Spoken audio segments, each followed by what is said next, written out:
Hello, all. Welcome to that Inbox Army podcast. I'm your host, Scott Cohen, and back with me today, returned from assignment, is my co host, Garen Hobbs. Garen, how are you today? I'm doing fantastic, Scott. Just as I am every Friday when we do these. Glad everyone's back with us. Hope everyone's having an enjoyable summer. Absolutely. It is boiling here. I think it's boiling everywhere in the States, but, it's summer. We keep forgetting that July happens. All right, I'm excited about today's conversation. We'll be talking about video, and more specifically, video and email. Why video? Well, video is dominant everywhere. Heck, we're doing this on video. TikTok, Instagram, LinkedIn, podcasts. You name the channel, it supports video. Until we get to email, it's been a thing. Email's been around. I mean, video and email's been around a long time, but it's still, support for it is still tough. But there are folks who are working hard to change that and bring the full power of video to email. And that is our guest today. Joining us today is one of those very people at the forefront of innovation of bringing video to email. Allow me to welcome the CEO, Chief iMail Officer of iMail, a patent-pending customer experience technology enabling video to play automatically inside email and mobile. Lisa Jones. Lisa, welcome to the podcast. Thank you. Thank you so much. It's such a pleasure to be here. I've been so looking forward to our session today. So thank you for having me. Oh, yeah. We're looking forward to it too. But before we get into the nitty-gritty, I always like to ask folks where they came from, how they got to where they are. Everybody's got an interesting journey to where they are today. Tell us about your journey to today. My journey to today and finding my love of an email was an evolution. So I'm originally from Alabama, Montgomery, Alabama. And when I was in college, actually, I was trying to decide what I wanted to do with my career. I majored in logistics and procurement, and my first career move was at NASA. And I stayed there several years, and I thought that was going to be my long-term plan. But I decided after a few years that I wanted a new adventure. So I moved to Atlanta and started in the telecommunications area, became an executive there, working in supplier diversity and infrastructure management, and working with businesses to find them and to connect contract opportunities for introduction within the telecom area. Sometimes in life, things happen that help you to redefine your journey, your mission, your purpose.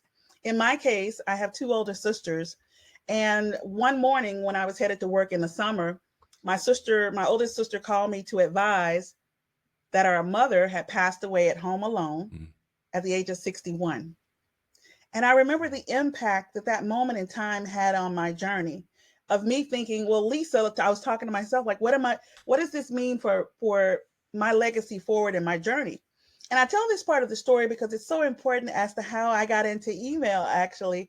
So when I go to my mother's services to meet you all, it seemed like it only lasted 7 minutes of time and people were going back to their cars. And I was thinking that life should be celebrated, and that every moment in time deserves to be honored and for people to be seen and heard and felt. So with that, I said, when I come back to Atlanta, I want to find a way to start a company. So I did a prayer at my mother's gravesite. And I said, when I get back to Atlanta, I'm going to find a way to start a company, but not just any company.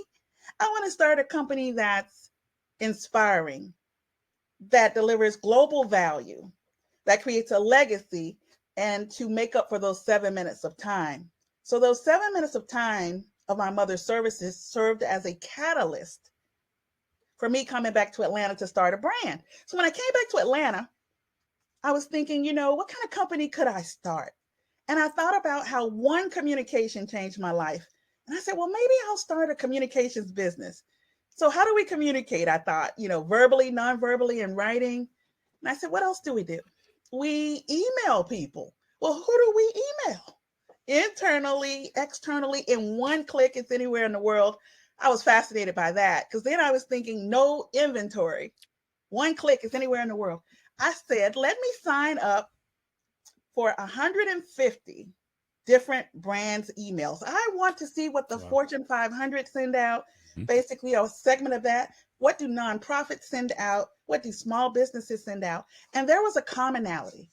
After researching 150 brands, I figured out the commonality was that I didn't feel special. Mm. I didn't feel connected to the brand. I didn't feel inspired to take that next step for a call to action. And I said, wow, what if email could have a personality? What if email could be brought to life with video? And with that, that started my journey in email and now with iMail. Fantastic story. It's more importantly, I love the fact that you've realized what had been a broken promise up to that point, right? Video and email, great concept, didn't really happen until you made it happen, right? So first off, thank you and congratulations to that. Thank Something you. that people have been asking for or asking to have made real for well over a decade. So finally, somebody cracked the code here. Speaking of crack the code, there's obviously a lot of intricacies and sometimes limitations and difficulties involved with delivering video and email. You have managed to crack that code to make it possible for video email. How did you how did you overcome what has been up till now a largely insurmountable obstacle for everybody else? Thank you. Thank you for your kind words and for the questions. So when we think about bandwidth issues, that's our number one concern is how can we showcase our compelling video in the email, but it's a large file size, right? Because even in corporate America, I was thinking how my product has to deliver so that it's streamlined in the inbox, no friction. And so with that, I sought out to find the right technical support team to help me. And this is what I wanted to do. I wanted to make sure that the video and email experience was engaging. And so we've developed a patent pending compression engine in our technology that enables you to take up to a 200 meg video, high quality video, and it will compress it down to the delivery size of 15 kilobytes. That's phenomenal. Thank you. And we work with Microsoft. I was very fortunate to build relationships, and I understand the importance of relationships in the journey. And we were invited into Microsoft's Innovation Lab, where we had a chance to work with senior architects to talk about iMail and delivery and whether or not the video should play automatically when you open, or should it be on mute, meaning it's still going to play, but should it have sound or no sound? And what we determined in the lab, in the Innovation Lab, was that we all want choices to choose when we want to hear sound, and we don't want anything disruptive so that as soon as you open it, this loud sound is coming out. You deserve that right and that choice. So with that, we developed iMail with Microsoft's help so that when it delivers, it's 15 kilobytes in size, and also you choose when to engage the audio as well. I love that. Which one of us hasn't been caught completely unawares in the middle of a meeting, opening an email, clicking on a link, and all of a sudden this unexpected audio starts blaring and you're outed in front of the entire meeting. So I love that the thoughtfulness and consideration that you've absolutely sort of put behind that, Lisa. So excellent job. And I would say, having gone through the demo, you were kind enough to give Scott and I a demo a couple of weeks ago. Since you brought up Microsoft, the most impressive thing to me, the best part about that, other than seeing the miracle in front of my eyes, was you had the confidence, dare I say the guts, to demonstrate immediately within Outlook, everyone's notorious nemesis in email. Rather than showing me in Gmail or anywhere else, you threw it right up there, Outlook, and showed your video playing. Bravo to you. Thank absolutely you. If you hadn't won me over before that, I was yours. In that moment. That means a lot. Thank you so much. And Scott, what was it for you when seeing the demo? Oh, it was for sure. I mean, Garen hit it on the head. It's Microsoft. It's been, I consider, in terms of email, Microsoft is a 4-letter word to me. So it's, when you went, oh, let's just pull this up. And I think Garen and I both like, wait, what? Something actually works in Outlook? Yes. So that's super, that was super impressive. You talked about cracking the code. I'm curious about some use cases, right? Where, we've been talking about animated GIFs for years, and, what is the sort of the value add that video in general, provides, right? That, video delivered in email, that's not just a GIF, but an actual video. I mean, getting from 200 megs to 15 kilobytes, I mean, you hit it, right? That's a huge thing. But just curious what kind of use cases you've been able to power, and, sort of like I said, that value add. What's the incremental value that you've seen that makes the juice worth the squeeze? The juice worth the squeeze. I would say because iMail is such a universal product, it's for any industry and for any type communication. So if we take on the consumer side for your customers, being able to send out those sales and marketing communications, to be able to send out those product updates and notifications, that's one aspect of iMail in the delivery. One of our customers, for example, is Porsche North America. So when you have the Porsche experience and you want to share that new vehicle that you want so much, that new Porsche, you're able to send that as an email from that particular dealer. That's one aspect of it. But also, even in thinking of higher education, Harvard Business School is one of our customers. And think about executive education and now being able to show what a class in AI would look like from an email experience. And I should note that an email really is like an appetizer.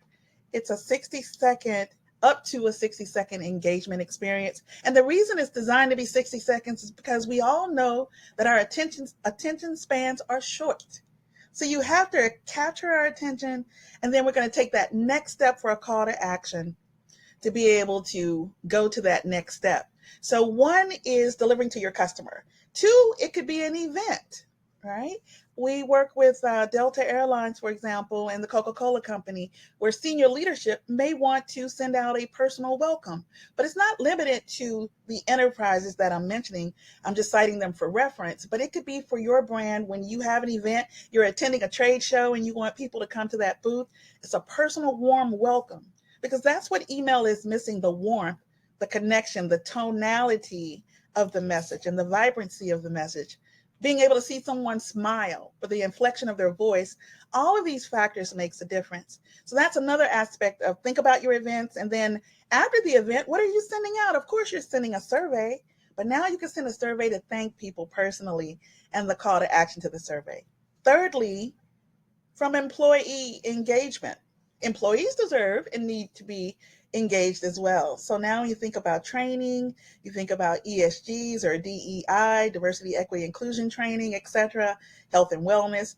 It's another way to engage with your employees and for their foundations that they serve as well. I love that you brought up the aspect of tonality in email, right? Wouldn't Mm-hmm. have really, I mean, having done this as long as I have, I probably wouldn't have thought of that in terms of one of the operative values of video, but you're so absolutely right. I mean, copywriters take, incredible steps to evoke just the right tone, just the right sentiment from words alone. And when we can't do that with words, what do we default to? Throwing emojis into things. And sometimes that can degrade sometimes the quality or gracefulness of the message that you're trying to deliver. It's that aspect of a picture tells 1,000 words. Well, how many millions of words can you get across in a video without creating this very, very long vertical message, with the text Mm-hmm. equivalent as opposed to the video. So I love that. I can see, that warm executive welcome in people's sort of welcome or onboarding message programs, product education, kind of helping people increase their intent and consideration and kind of move them toward that conversion a little bit faster. Same thing with post-purchase to yourself, bringing that warmth in, really making people feel seen and valued for, spending money with your brand. And as you mentioned, certainly all the B2B applications as well. Probably spend all day talking about those, but I know you've got other things to do. But what's interesting too, when we think about the fact, according to Forrester's research, we receive 120 emails a day or more, yet 73% remains unread. So the question really becomes for all of us, how do we stand out from the clutter as a competitive differentiator? And what we've seen for our clients that we serve is that where the standard open rates on average are 20%, iMail has been able to triple that for their open rates actually. In terms of people, and this is why, I'll tell you why that number is tripled. When we think about the fact that 48% of us have a preview pane where we might in our email have a side window open or it's at the bottom. Mm-hmm. So every time you're looking at that preview, the iMail is being served up. It's the only thing that's moving. It's the only thing that's compelling. And so that's also counting towards the open rates. In terms of the click-throughs, where the average across any industry happens to be 4% on average, iMail has seen triple in that effect as well and more. Of course, with our clients, we can't disclose the numbers, but that's the value of video. not only is it about the metrics, it's the right thing to do. Who really wants to read 4 paragraphs of text? What about you, Scott? Do you want to read 4 paragraphs? Depends on the paragraphs, but not usually. Not usually. Yeah. And then, Garen, what were you going to say? I was going to say nobody reads Apple end user license agreements for fun, so I'd say it's a decided no. I think for most people there. Exactly. And so people are looking for that next chapter of what's the next layer of engagement. Now, of course, there are things that we are going to continue to read, and email is an imperative in our lives. And I love email. I really do. I love the fact also that there is now another tool, iMail, to enable you to have the rich experience, compelling experience for your customers and your viewers, and to keep them engaged. You know, some people will say you should drive people to a call to action. We at iMail disagree slightly with that statement. We believe that your customers and viewers should be inspired. They should want to take that next step for a call to action because you've thoughtfully crafted your message and your video so that they want to learn more and to be able to engage with your brand. That makes sense. I mean, even divorcing ourselves from that deeper value, I can see at the very least being a lot of value in just providing that dynamic motion in email, kind of disrupting the thought process and giving folks that critical half second to 2 seconds that it takes for them to really stop what they're doing automatically and really engage with the rest of the content of the email, right? Just kind of stops that automatic response we naturally have as we're kind of going into triage and scan mode. Wait, something's moving. Mm-hmm. What is this? Let me pay closer attention and read the rest of the content around it as well. Exactly. And it also performs in mobile devices as well. So you could choose any mobile device or your inbox. You could do it over any platform. So we built the technology agnostic so that people will ask us sometimes, like, Lisa, is iMail an email service provider system? We are not. We're that niche layer, that sizzle that brings the email to life. We want you to be able to still maintain your ESP, your preferred email service provider system. So our output is your input directly into your system so that you can launch your campaign. Excellent. Allowing folks to do more with the investments they've already made. Love absolutely. That. Absolutely. True force when multiplier. I first started iMail, I thought about, what channel did I want iMail to represent? And I said, I want iMail to play in the sandbox with everybody. Why would I just limit it to one? So I love the idea of the inclusiveness of it and being able to expand it as a global footprint in so many different areas. I'm just getting flashbacks to I worked with a video game client 5-6 years ago who threw an animated GIF of their entire video game trailer in the email. And this was, 5, 6, 7 years ago, whatever it was. And I went, okay. But that was pre this, right? Or they didn't have this capacity. But yeah, I mean, the things where it makes sense, right? That those personal touches, the eye catching of, video games, things like that. I mean, people love those trailers and video. I mean, video games, just the technology around video games has been incredible, right? So absolutely. It's a fun time.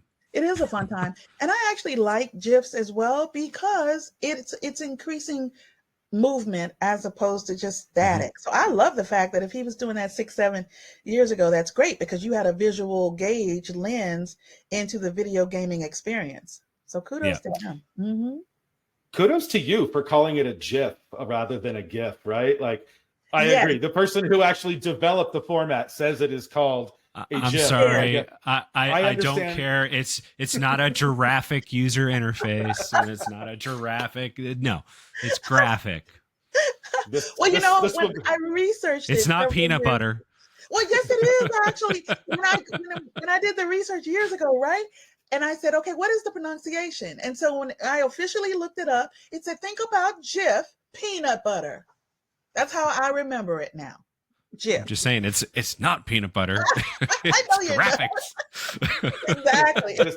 This will continue to divide people far into the future. This is the Ford Chevy. It's like pineapple on Pepsi, pizza. Coca-Cola. There's right answers and wrong answers. Incendiary. Twizzlers versus Red Vines. Let's not go there. Right? Oh, neither. I agree. I'm with you. Absolutely.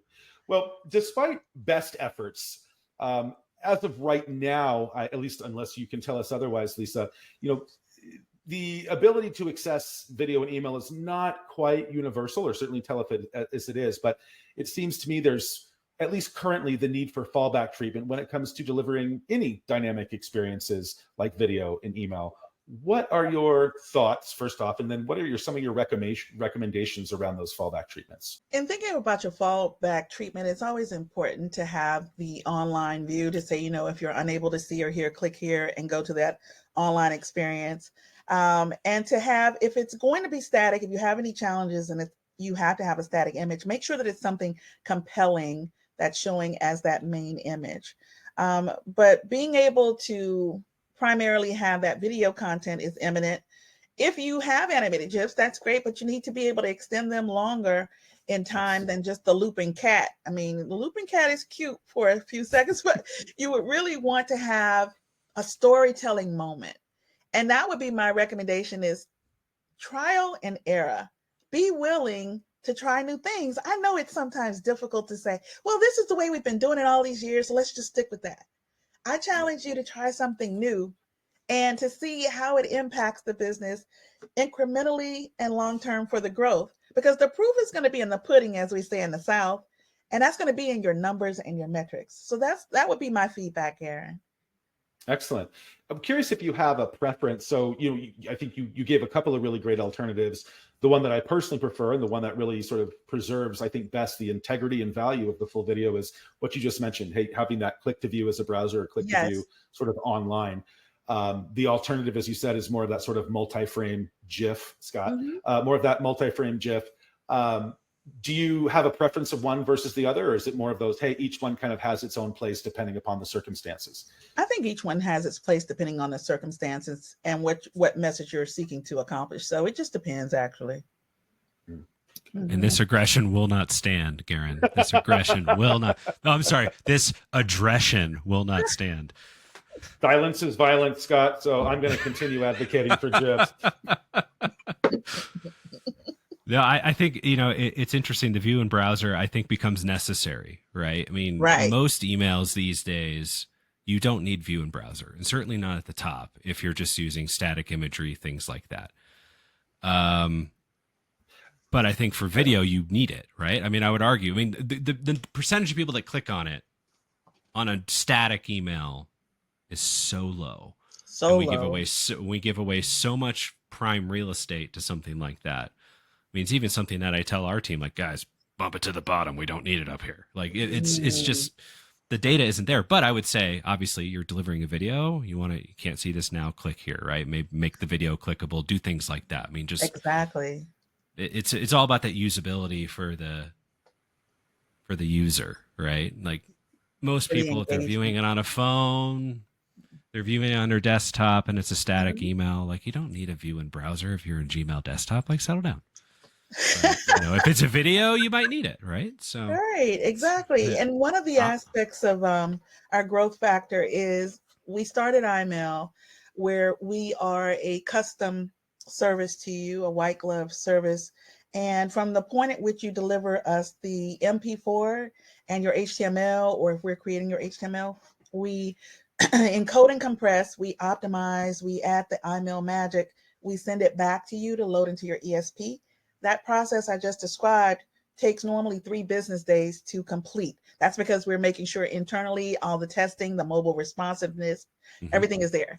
We're proud to say that in the next 30 days, we're launching the software as a service, the iMail storytelling. And it's a SaaS model that will allow customers to create their account and to upload their own videos. And our technology will encode and compress, and will export out the HTML, and you're able to create iMails in under 3 to 4 minutes. It's fantastic. One of the other benefits that really strikes me for video and email, Lisa, is I was at a conference recently, and I was listening to a fascinating presentation by Sarah Gallardo over at Oracle, and one of her areas of expertise is around accessibility, right? And one of the interesting facts I learned from her is that the Americans with Disabilities Act is only enforceable through lawsuits.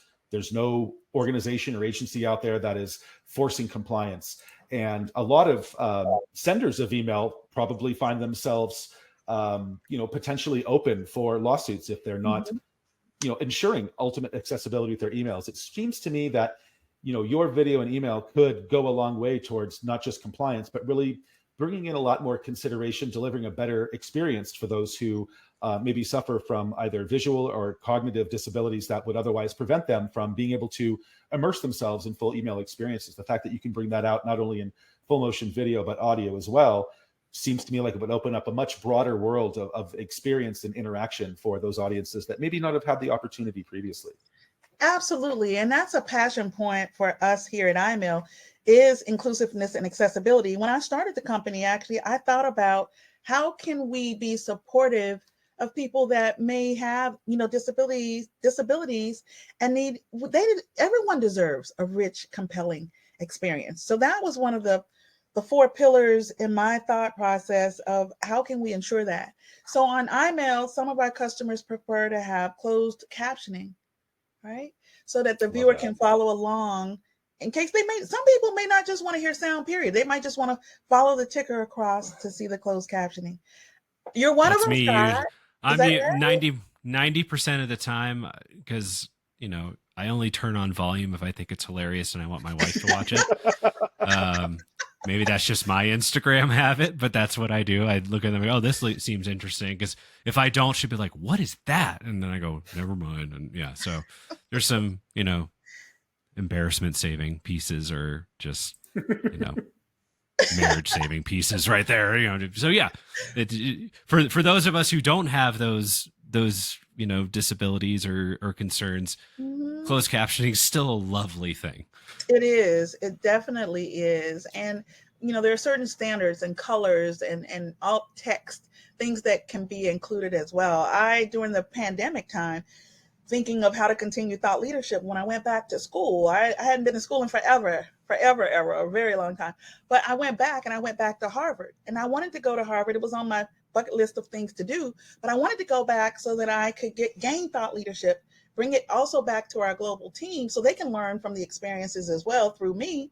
And one of the classes that I took for a semester was on accessibility and inclusiveness, and thinking of how to create better designs that are more reaching to a broader audience. And there are so many different guidelines for that. But I appreciate what you both are saying, because it's so important that we take that in consideration as a global community.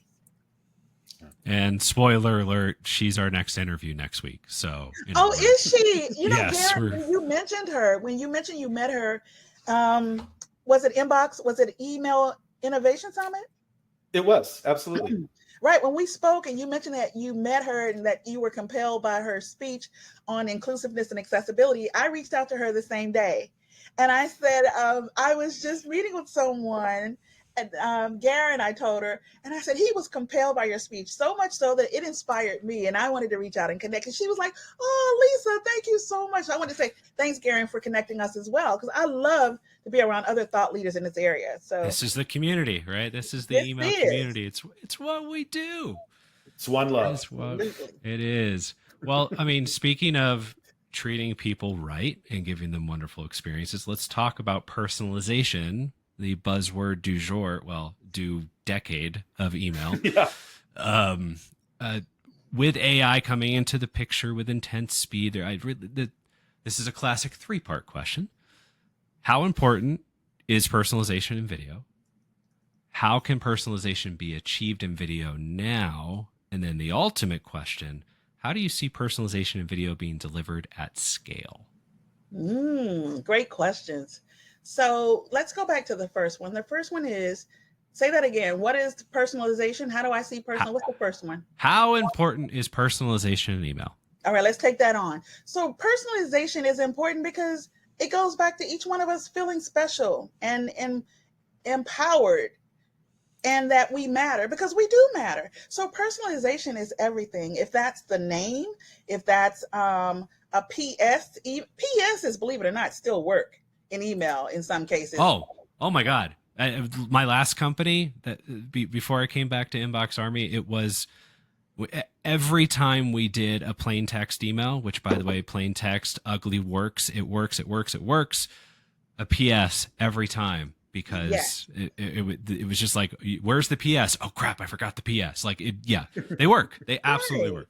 Right. And we all love our names. I mean, that's something our parents gave us. That was given to us. So we take pride in that name. For most of us, we do. So personalization is everything because it acknowledges who we are. Now, let's go to the second question. The second question is, Scott, remind me. How can personalization be achieved in video today? The way personalization can be achieved in video today is making sure that when you are now, I'm thinking about it from the standpoint of this.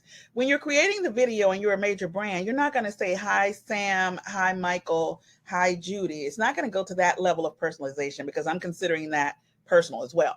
But what you can do is to think about that segment of the market that you're addressing so that when you're sending out communications to different segments of your email list and you're doing your split test, you're thinking about what's important to that particular segment that you're reaching out to. So making it more personal to them. If I'm applying for auto insurance and you're sending me let's say a white couple with 5 kids and it's not personal to me. So what do you is that you, Gary?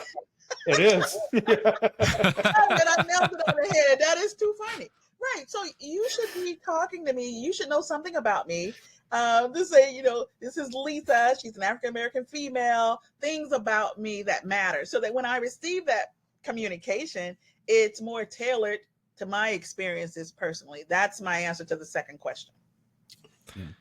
I can see some other examples that would probably be really relevant as well. So, different points in the customer journey, different automations as well. We see True. you've abandoned your cart. You probably have some questions. Here are some of the most common questions that people have. Things of that nature, right? Where we're, to your point, not necessarily matching it up to the individual, but we're personalizing it to the point in space and time in that customer's journey and the things that are likely most important and or most relevant to them. Love it. Do you think, because the third question was achieving personalization at scale, people would argue scale is that one-to-one. I'm not a proponent of that necessarily because let's be fair, at some point one-to-one is going to be, you guys know too much about me, right? Like it can't be the guy who owns the corner drugstore in the 1940s anymore. It doesn't work that way.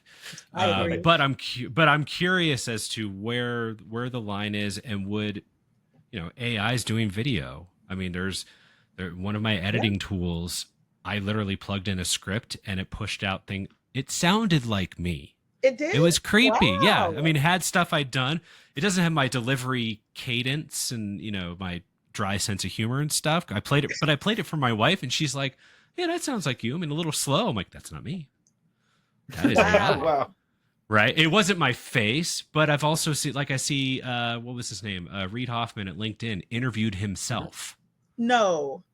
He plugged in. You can look it up on YouTube. He plugged in every single thing he's ever written and talked about. Like, he trained in his own model and then interviewed himself and actually had his AI interview him. It's nuts. I mean, you can tell the difference a little bit, but you're going like, Skynet's here. It's almost here. Exactly. But I'm curious, like, where, like, will AI make it to, you said, like, don't put first name in the video. I totally understand that, but would we get there? And would it be at the speed of, like, I think about automations, right? Oh, would I be able to have a personalized video that's built and we just build the automation once and AI builds it and plugs in? I mean, that's the future, right? I mean, yes. Where are we with that? And maybe I'm freaking myself out and I need to calm down.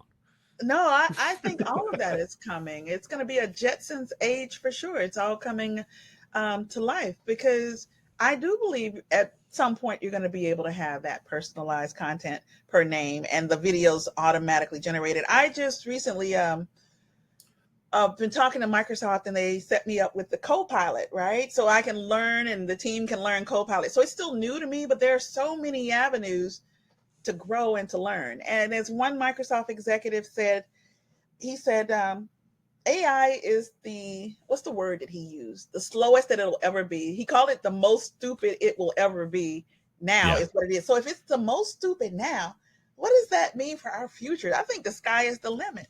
Might be Skynet. I don't know, but the sky is big. It's a lot that's going to happen.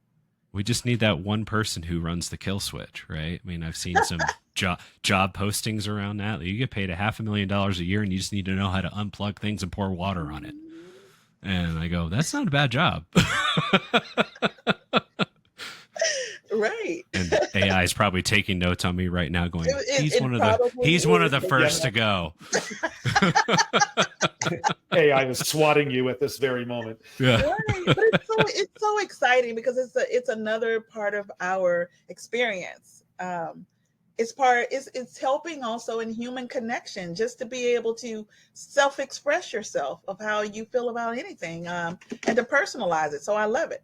I also love Chat GPT and being able to develop the content components as well. So, I mean, I believe in leveraging as many tools, be a lifelong learner, and to experiment. Like I said, again, it's okay to come out of the comfort zone and try things new. Some things are going to work, some things are going to fail, but that's okay. All of that is part of the journey, and you keep moving forward and learning. Amen. You know what? That's a perfect place to call it. We could just nerd out for another hour. But you know what? I think this is a great place to start. Lisa, where can people find out more about you and about iMail? Thank you. I would love for everyone to connect with me, so I can learn from you as well and our team. You can reach out to me at LinkedIn. Let's go with Lisa S. Jones on LinkedIn. And of course, the company is iMail Inc. That's EYEMAILINC. You can reach out to us online as well. And Instagram is iMail_Inc. But would welcome the opportunity to engage, collaborate. If we can help you or engage in conversation, we love talking all things email and iMail. We're here for it. Excellent. Fantastic. If you do not reach out to Lisa, you are missing out. Not only the genuinely nicest person in email, but brings the absolute most energy. It's very clear that you absolutely love what you do, and we love what you do as well, Lisa. So thanks for taking some time to join us. It's contagious. I'm feeling good on a Friday. You both are the best. Thank you so much for making my Friday so much brighter. Absolutely. Thank you so much for joining us, Lisa. And thanks to you, our listeners and watchers, for tuning in. If you'd like to learn more about Inbox Army, check us out, inboxarmy.com. Till next time, be safe and be well. Cheers all.